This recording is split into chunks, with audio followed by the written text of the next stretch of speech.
இப்பொழுது மிகவும் சிறப்பான முறையில் மேலும் மேலும் வெளியேற்ற அளவிற்கு இங்கே நாம் காண்கின்றோம். பக்தி என்பது எல்லோருக்கும் இருக்கிறது. அல்லது இயற்கை, அது இயற்கையாக இருந்தாலும் ஒரு கையில் இருக்கிறது. ஆன்மீக செம்மல்கள் இருக்கலாம்.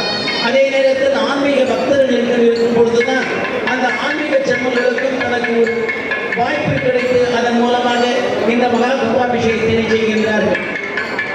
நீங்கள் நாளைக்கு 10 நிமிடம் உங்கள் குழந்தைகளை நீங்கள் பார்த்து செல்லுதல் அவசியம். வரவேற்பதில் மகிழ்ச்சி கொள்கின்றோம். அனைவரும் வரை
Come on.